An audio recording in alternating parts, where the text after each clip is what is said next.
Marie Gervais avait 16 ans lorsqu'elle a connu ses premières violences conjugales, d'abord psychologiques, puis verbales, physiques et sexuelles.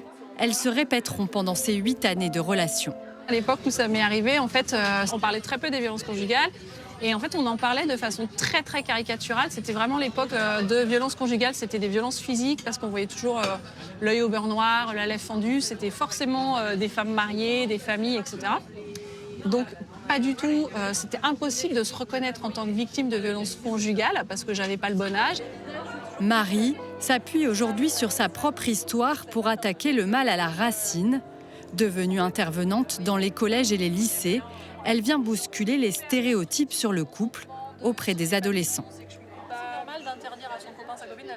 Je travaille beaucoup avec eux la question de la pop culture, donc les séries, les chansons, la musique, la littérature, avec la dark romance.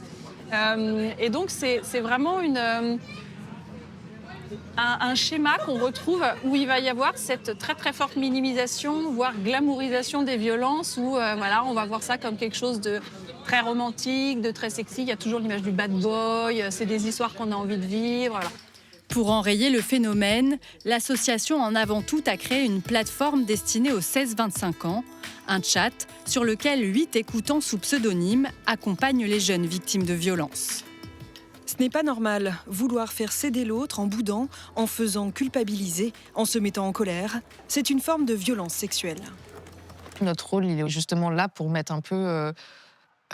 remettre cette limite entre normal et pas normal, parce que c'est ça qui est très flou. Et donc d'avoir déjà une personne extérieure qui vient dire « bah non, ça c'est pas normal, ça ne devrait pas se faire, c'est pas ça que vous devriez ressentir normalement dans une relation qui doit faire du bien », ça peut déjà aider à prendre beaucoup de distance et à se sentir légitime dans ce qu'on ressent.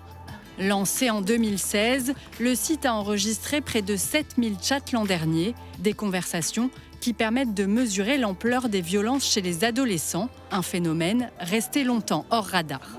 Dans la population générale, les violences, c'est à peu près une femme sur 10.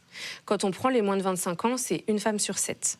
Donc, il y a une surreprésentation, mais pour autant, elles sont quand même moins nombreuses que leurs aînés à se saisir des dispositifs qui peuvent les aider. Donc, le fait d'avoir une plateforme en ligne qui va mobiliser des moyens de communication qui leur parlent, c'était pour nous le moyen le plus pertinent de rattacher ces personnes au droit commun. Au 3919, la ligne d'écoute nationale pour les femmes victimes de violences, une appelante sur 3 a entre 30 et 39 ans. Dans le prochain épisode, nous irons à la rencontre de ceux qui recueillent la parole de ces femmes, dans les commissariats, mais aussi hors les murs.